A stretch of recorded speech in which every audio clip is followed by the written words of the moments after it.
Hello guys, it's Switch here with another Marvel Snap video, and in today's video I'm just going to feature the Loki and Quinjet deck. Unfortunately on the highlights itself I don't really have like super great stuff, but well, stay tuned for that for the future videos I reckon, because right now I'm just going to play one day some variation of the Loki and one day I still carry on with Series 1 decks.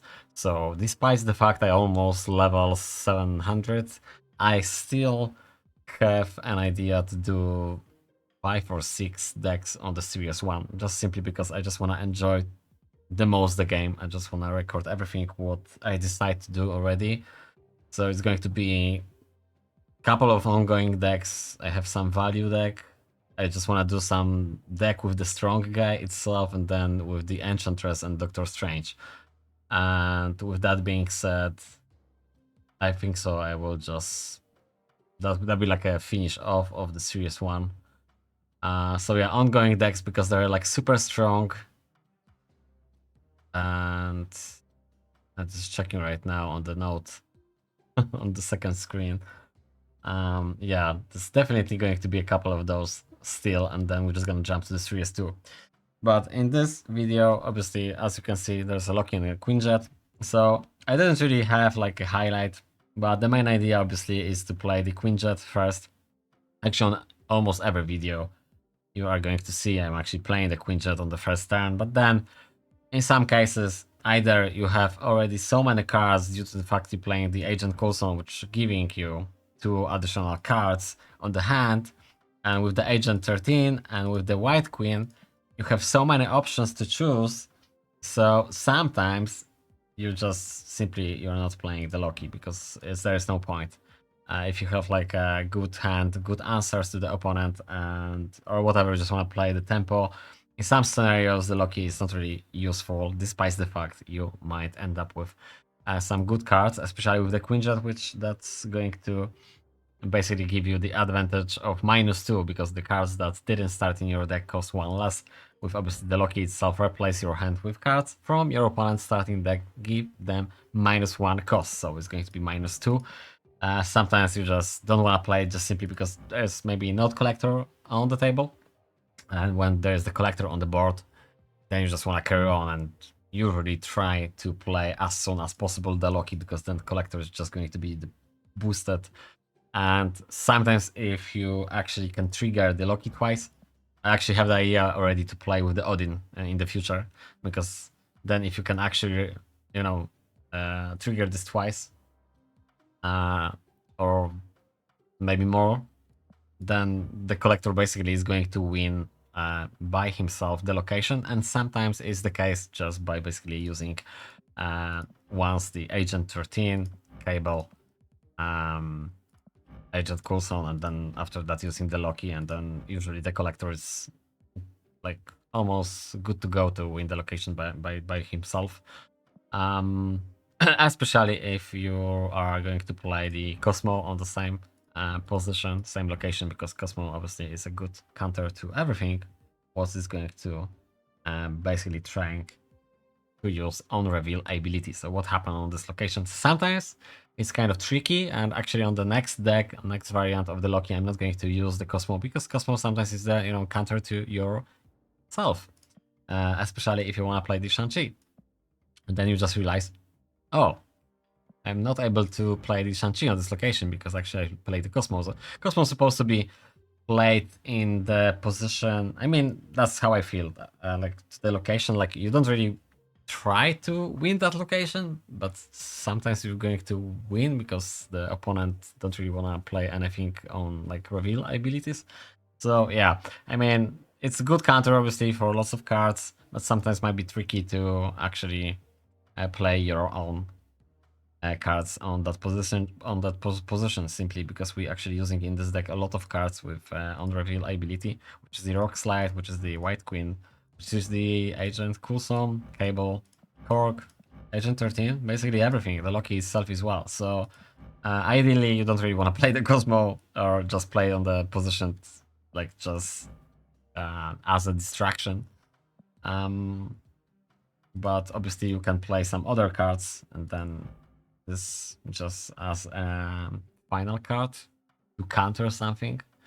Yeah, there's some ideas during the gameplay, but actually right now, on the time I'm recording that and I just seen the highlights, I don't really want to use Cosmo on the next deck, so I think I'm just going to remove this. We'll see what I'm going to remove as well. I mean, so far it's so good, but it's kind of like tricky, and you're not necessarily going to hit always the Quinjet with the Loki, and then not necessarily, even if you're going to hit those cards, you're not really going to use the Loki. So you will see this on the highlights. And for those people who played this sort of variation of the deck, they know exactly what I'm talking about. There's some situation you are just not going to play this, despite the fact that's supposed to be the best outcome of playing the Loki. Just simply, you just don't want to play to just see what's going on the board, and unless you just want to go YOLO, and then you can just play. But the thing is, you also like to have enough cards on the hand. So if you are not getting, for example, Agent Coulson or either, I know, Agent 13 Cable, and then your drops are like Cork, Quinjet, and Collector, then you don't have really any cards. So that's another way to not play the Loki, because Loki on empty hand is useless, kind of, despite the fact the stats are actually quite good, but you don't really want to play like that. And the other thing, like what's actually changed here from the other version of the Loki. So obviously I unlocked the Quinjet, which I mentioned already a couple of times, but I just added the Rockslide. I'm super happy about this card. I'm just going to feature this card in a couple of decks, new decks as well. Just want to do the control deck, which obviously is going to be the Rockslide with obviously the Cork, but it's going to be a little bit more to it. The Rockslide is just amazing. It's just free energy drop on the third turn. We can play it, and then basically, well, that's useless, right? So you can shuffle 2 rocks in your opponent deck. With the Cork, you can shuffle another rock. And obviously the idea is to play these control. So, I mean, not just talking about the later on the deck's future deck.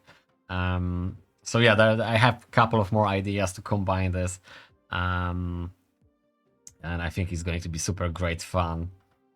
But right now, because I'm happy, super happy about this card, I'm just put it. I just decided to put here because you have to keep that in mind. Whatever, how many rocks you are gonna put to the decks of the opponent decks, to the decks of the opponent, the Loki is going to just replace your hand with the cards from your opponent's starting deck. So that means you can just put whatever you like, and you're not gonna copy that because you're just going to copy the starting deck.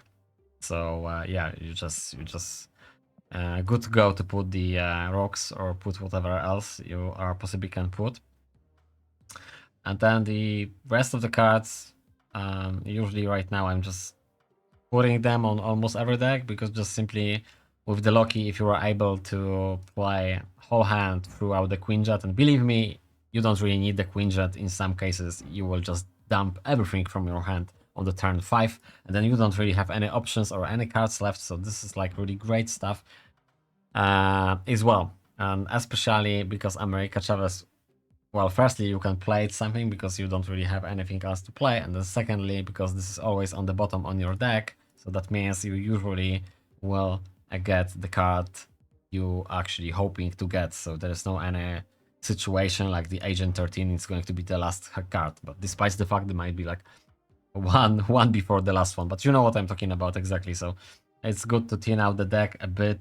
That's why in some situation and some scenarios you actually want to play like a tempo deck. So you actually gonna draw the 1 energy drop, 2 energy drop, then you have lots of free energy drops, so you always have the tempo. That's the deck I'm like to feature soon as well. It's going to be great, I hope. Yeah, for this video I think that's it for now. Basically, White Queen, super great, amazing drop just to get extra card. We can copy the highest cards in your opponent hand, so obviously that's great, and especially when you're copying that, excuse me, when you're copying that through the White Queen, obviously you know what's opponent have on the hand, so we might just use the Shang-Chi as a counter strike. So, yeah, with that being said, thank you much guys for watching. See you guys in the next video. Take care and bye for now, and enjoy the highlights. So, the next video is going to be Series 1 deck. I will play the Tempo Lockdown, I believe so, and then we're just gonna jump to some variation of the Loki. And for the week or two, I still carry on with Series 1 and Loki, and then sooner or later I will jump to the series too. So yeah, one more time, thank you much guys for watching, see you guys and take care and bye for now.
end.